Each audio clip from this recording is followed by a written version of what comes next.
நஹ்மதுஹு நுஸல்லி அலா ரசூலிஹில் கரீம். ரமலானுடைய கடைசி இந்த 7-8 நாட்கள் நம்ம கையில் இருக்கக்கூடிய இந்த சொற்ப நாட்களில் நம்ம செய்ய வேண்டிய மிக முக்கியமான ஒரு விஷயம் ஒன்று இருக்குது. அது செய்தால்தான் இந்த ரமலான் நமக்கு சக்ஸஸாக ஃபெயிலியராக அதை கொண்டு தான் தீர்மானிக்கப்படுது. அது என்னன்னு சொன்னால் தௌபா. இந்த தௌபா என்பது அல்லாஹ்விடம் மீளுதல், டு ரிட்டர்ன் பேக் டு அல்லாஹ். அதுதான் தௌபாவுடைய மானா. தௌபாவுடைய பொருள் என்னன்னு சொன்னால் அல்லாஹ்வின் பக்கம் மறுபடியும் மீண்டு செல்வது தான் தௌபா. இஸ்திக்ஃபார் என்பது வேறு, தௌபா என்பது வேறு. அஸ்தஃபிருல்லா அஸ்தஃபிருல்லா என்ற ஒரு நாளைக்கு நம்ம சொல்லக்கூடிய இஸ்திக்ஃபார் இருக்கு, அது அல்லாஹ்விடம் நம்ம பாவ மன்னிப்பு தேடுறோம். ஆனால் தௌபா என்பது முழுமையாக அந்த பாவத்தை விட்டு அல்லாஹ்விடம் செல்வது, அல்லாஹ்விடம் மறுபடியும் போவது தான் தௌபா. அந்த தௌபாக்குன்னு சில ஷர்த்துகள் நம்முடைய இமாம்கள் உலமாக்கள் கொடுத்துருக்காங்க. தௌபா அல்லாஹ்வினால் ஏற்றுக்கொள்ளப்பட வேண்டும் என்றால் சில ரூல்ஸ் அண்ட் ரெகுலேஷன் இருக்குது தௌபாக்கு.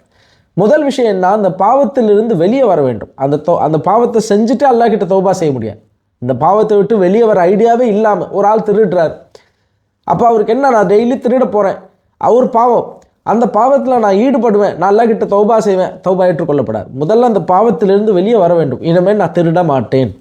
ஒரு ஆள் விபச்சாரம் செய்கிறார், அந்த பாவத்திலிருந்து வெளியே வரணும். இனிமேல் நான் விபச்சாரம் செய்ய மாட்டேன். இப்படி ஒரு பாவத்தை ஈடுபடக்கூடிய ஒரு நபர் அந்த பாவத்தை செஞ்சுட்டே தௌபா செய்ய முடியாது. இஸ்திக்ஃபார் வேணா செய்யலாம், அஸ்தஃபிருல்லா அஸ்தஃபிருல்லா சொன்னால் அல்லாஹ் மன்னிப்பான். ஆனால் பெரிய பாவங்கள் மன்னிக்கப்படுவதற்கு நாம் செய்ய வேண்டிய மிக முக்கியமான ஒரு விஷயம் தௌபா. தௌபா என்பது முதல்ல அந்த பாவத்திலிருந்து வெளியே வரணும். நான் இனிமேட்டு அந்த பாவத்தை செய்ய மாட்டேன், அந்த பாவத்திலிருந்து வெளியே வரணும்.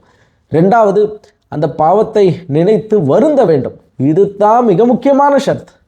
நம்ம செஞ்ச பாவத்தை நினைத்து வருந்த வேண்டும். ஏன்னு சொன்னால் தௌபா என்பது நாவுடைய அமல் கிடையாது, அது கல்புடைய அமல். ரமலானில் எல்லா விஷயங்களும், ஈமான் சம்மந்தப்பட்ட எல்லா அமல்களும் கல்புடைய அமல். எப்படி தக்வா கல்புடைய அமலோ அந்த மாதிரி தௌபாவும் கல்புடைய அமல். அதனால தான் ஸல்லல்லாஹு அலைஹி வஸல்லம் அந்நதுப், அந்த கவலை, அந்த நான் இப்படி பாவம் செஞ்சுட்டேன்னு அந்த உறுத்தல் இருக்கா இல்லையா, அந்த கவலை உள்ளத்தில் ஏற்படணும். அந்த கவலையை இன்ஷா அல்லாஹ் இந்த ஒரு வாரத்தில் நம்ம கொண்டு வந்துடணும். நான் இப்படி பாவம் செஞ்சுட்டேனேன்ற அந்த உறுத்தல் நம்ம கல்புக்கு வரணும். அது சீக்கிரம் வராது. நிறைய பாவங்கள் செய்யப்பட்டிருந்தால், கல்பு இருளால் சூழப்பட்டிருந்தால் அது வராது. அதுக்கு முயற்சி செய்யணும். அந்த கவலை, நான் பாவம் செஞ்சுட்டேனே என்ற அந்த மன உறுத்தல் இருக்கா இல்லையா, அதுதான் நதும். அது வந்தால்தான் தௌபா அல்லாஹ்வினால் ஏற்றுக்கொள்ளப்படும்.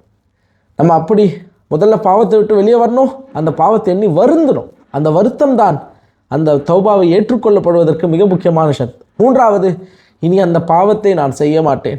நான் தெரியாமல் செஞ்சுட்டேன், ஏதோ ஒரு சூழ்நிலையினால இவ்வளோ வருஷம் நான் அது உள்ளே போய் மாட்டிக்கிட்டேன். இப்போ நான் ஒரு முடிவு எடுத்துட்டேன், இனிமேட்டு நான் அந்த பக்கம் போக மாட்டேன், இனிமேல் நான் திருட மாட்டேன், இனிமேல் நான் கல் அருந்த மாட்டேன், இனிமேல் நான் விபச்சாரம் செய்ய மாட்டேன், இனிமேல் நான் பொய் சொல்ல மாட்டேன், இனிமேல் நான் புறம் பேச மாட்டேன், இப்படி அந்த பாவத்தை நான் செய்ய மாட்டேன் என்று நாம் உறுதி கொள்வது. ஆனால் சில வலிமார்கள் என்ன எழுதுறாங்க, நம்ம யார் அல்லாஹ்கிட்ட உறுதி கொள்வதற்கு, அவங்ககிட்ட கேட்கணுன்றாங்க.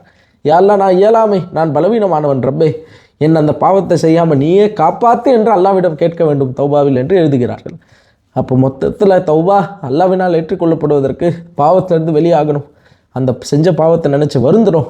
மூணாவது, அந்த பாவத்தை செய்யாமல் வருங்காலத்தில் அதற்காக உறுதி எடுக்கணும்.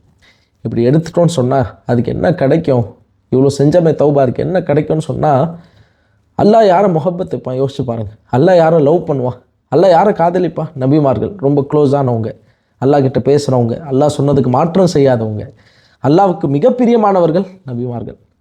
அப்புறம் யார், சஹாபாக்கள். அப்புறம் யார், இமாம்கள், வலிமார்கள், அவுலியாக்கள், நல்லவர்கள், நாதாக்கள். இவங்களாம் அல்லாஹ்வுக்கு பிரியமானவங்க. இவங்க எல்லாம் தங்களுடைய வாழ்க்கையை வாழ்ந்தது எதற்காக, அல்லாஹ்வுடைய முஹப்பத்தை பெறுறதுக்கு தான். இரவு முழுவதும் நின்று வணங்கினாங்க, எதுக்காக, அல்லாஹ்வுடைய நேசத்தை பெறுவதற்கு தான். அந்த நேசத்தை அல்லாஹ் தரான். நான் இவங்களை லவ் பண்ணுறேன்னு அல்லாஹ் குர்ஆன்ல சொல்கிறான். யார் தெரியுமா சொல்கிறான், இன்னல்லாஹ, நிச்சயமாக, இன்னல்லாஹ யுஹிப்புத் தவ்வாபீன், யார் இப்படி தௌபா செய்து அவன் பாவத்தை நினச்சி வருந்தி அல்லாஹ் கிட்ட மறுபடியும் யார் ஓடி வருகிறானோ அவனை அல்லாஹ் நேசிக்கிறான். இதுக்கு மேலே என்ன வேணும் யோசிச்சு பாருங்க. அல்லாஹ்வுடைய நேசம், எந்த நேசத்திற்காக நபிமார்களும் சஹாபாக்களும் வலிமார்களும் ஏங்கி கொண்டு இருந்தார்களோ அந்த நேசத்தை அல்லாஹ் கிஃப்டாக சில பேருக்கு தரான். யாருக்கு தெரியுமா, தௌபா செய்கிறவங்களுக்கு. எனவே இந்த தௌபா என்பது அல்லாஹ்க்கு ரொம்ப பிடித்தமான விஷயம். ஒரே ஒரு ஓமை, ஸல்லல்லாஹு அலைஹி வஸல்லம் அந்த ஓமையை அழகாக சொல்கிறாங்க, ஒரு எடுத்துக்காட்ட சொல்கிறாங்க நமக்கு புரிய வைக்கிறதுக்காக. ஒரு மனிதர் பாலைவனத்தில் ஒரு ஒட்டகத்தை எடுத்துகிட்டு சாப்பாடு தண்ணி எல்லாம் அந்த ஒட்டகத்தில் ஸ்டோர் பண்ணிவிட்டு அந்த ஒட்டகத்தை எடுத்துகிட்டு போகிறார். பாலைவனம் ரொம்ப களைப்பில் அந்த ஒட்டகத்தை போட்டுட்டு படுத்துடுறார். எந்திரிச்சு பார்த்தா ஒட்டகத்தை காணும். யோசிச்சு பாருங்கள், பாலைவன நடுவில் யாருமே இல்லை, அவர் ஒட்டகத்தில் தன்னுடைய தண்ணீர், உணவு எல்லாம் அந்த ஒட்டகத்தில் தான் இருக்குது. அவருடைய வாழ்வாதாரம் அந்த ஒட்டகம். அந்த ஒட்டகத்தை காணும். பதறி போன அவர் இங்கும் அங்கும் தேடுகிறார். அந்த ஒட்டகத்தை போய் தேடுறார். வெயிலில் தேடி தேடி தேடி தேடி களைச்சி போயிட்டார். கடைசியில் ஒரு முடிவுக்கு வந்துடுறார், இனி ஒட்டகம் கிடைக்காது, எங்கேயோ ஓடி போயிடுச்சு, நம்ம மௌத்தை சந்திக்க தயாராகிட வேண்டியதான்னு சொல்லிட்டு மரத்தடியில் போய் உட்காந்துடுறார். சிறிது நேரம் கழித்து பசியின் காரணமாக அவருக்கு மயக்கம் வந்துருச்சு. அப்படியே மயங்கி விழுந்துடுறார். யோசிச்சு பாருங்கள், மௌத்துக்கு தயாரான நபர். அப்புறம் கொஞ்ச நேரம் மயக்கத்தில் விழித்து பார்க்கிறார். காணாமல் போன ஒட்டகம் உணவுப் பொருளுடன் தண்ணீரோட முன்னாடி வந்து நிற்கிது. இப்போ அந்த சந்தோஷத்தில் அவர் என்ன வார்த்தை சொல்கிறதுன்னு தெரியல. அல்லாஹ்வுக்கு ஷுக்கூர் செய்யணும். அந்த சந்தோஷம் மிகுதியில் அந்த வார்த்தை அவர் என்ன சொல்கிறார் என்றால், அல்லாஹும்ம அந்த அப்தி வான ரப்புக், யா அல்லாஹ் நீயே அடிமை, நான் உன்னுடைய எஜமானன். அதாவது அவர் சொல்ல வந்தது என்னன்னு சொன்னால், யா அல்லாஹ் நீ தான் என் ரப்பு, நான் உன் அடிமைன்னு சொல்ல வந்தார். ஆனால் அந்த சந்தோஷத்தில் அந்த டங்கு ஸ்லிப்பாகி இப்படி ஒரு வார்த்தை வந்துருச்சு. இதை ஸல்லல்லாஹு அலைஹி வஸல்லம் சொல்லிட்டு சொல்கிறாங்க, அந்த மனிதர் எப்பேற்பட்ட சந்தோஷத்தை அடைந்திருப்பார். யோசிச்சு பாருங்கள், தன்னுடைய வாழ்வாதாரமாக இருந்த அந்த தண்ணீர் உணவை சுமந்து கொண்டிருந்த அந்த ஒட்டகம் காணாமல் போய் மறுபடியும் கிடைத்த போது அவருக்கு என்ன ஆனந்தம் ஏற்பட்டு இருக்குமோ அதை விட அல்லாஹ் சந்தோஷப்படுகிறான் ஒரு அடியான் தௌபா செய்து அல்லாஹ்விடம் வரும்போது. சுப்ஹானல்லாஹ், எவ்வளோ பெரிய விஷயம். நம்ம அல்லாஹ்வுக்கு தொழுது அவனை சந்தோஷப்படுத்துவது என்பது ஒன்று. ஆனால் செய்த பாவத்தை நினைத்து வருந்தி அல்லாஹ்விடம் மறுபடியும் போய், ரப்பே நான் தெரியாமல் பண்ணிட்டேன், இனிமேல் நான் இந்த பாவத்தை செய்ய மாட்டேன், இந்த ரமதானில் உங்ககிட்ட நான் மறுபடியும் வந்திருக்கேன், ரப்பே என்னை மன்னிச்சிடு, என்னை அரவணை என்று அல்லாஹ்விடம் நாம் கதறி அல்லாஹ்வின் பக்கம் நாம் மீளுகின்ற போது, மனம் வருந்தி பாவத்திலிருந்து விடுபட்டு நாம் அல்லாஹ்விடம் மீளுகின்ற போது அல்லாஹ் அரவணைக்கிறான். அல்லாஹ்வுக்கு மிகப்பெரிய சந்தோஷத்தை நாம் கொடுக்கிறோம்.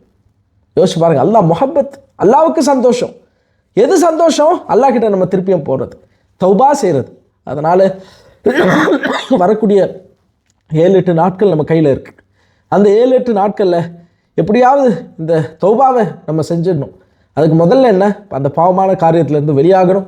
இரண்டாவது மிக முக்கியமான ஷர்த், அதை நினச்சி வருந்தணும். அந்த வருத்தத்தை இன்ஷா அல்லாஹ் வரக்கூடிய நாட்களில் தனிமையில் இருந்தால் தான் அந்த வருத்தம் வரும். தனிமையில் அமர்ந்து நாம் அந்த வருத்தத்தை கொண்டு வர வேண்டும். உள்ளால் உள்ளபடி வருந்த வேண்டும். ரப்பே நான் தெரியாமல் செஞ்சுட்டேன், சூழ்நிலையிலான செஞ்சுட்டேன், ஷைத்தான் நஃப்ஸுடைய தூண்டுதலால் செஞ்சுட்டேன் என்பதாக நாம் வருந்த வேண்டும். வருந்தி அல்லாஹ்விடமே கேட்க வேண்டும், ரப்பே அந்த பாவமான காரியத்தில் மறுபடியும் என்னை ஈடுபடாமல் நீ காப்பாற்று, அந்த சூழ்நிலையை மாற்றி அமைச்சுத்தா, பாவத்தின் மீது வெறுப்பத்தா, நல்ல அமல்கள் மீது ஆர்வத்தா என்று அல்லாஹ்விடமே நாம் கேட்க வேண்டும். அல்லாஹ் இந்த ரமலான் நிறைவு பெறுவதற்கு முன்னால் அல்லாஹு தாலா நம் அனைவருக்கும் தௌபாவை நசீபாக்குவானாக. அல்லாஹ் எந்த தவ்வாபியனை நேசித்தானோ அந்த கூட்டத்தில் அல்லாஹு தாலா நம்மையும் சேர்த்து அருள்வானாக. வாஹிரு தவானா அல்ஹம்துலில்லாஹி ரப்பில் ஆலமீன். அஸ்ஸலாமு அலைக்கும் வரஹ்மத்துல்லாஹி வபரகாத்துஹு.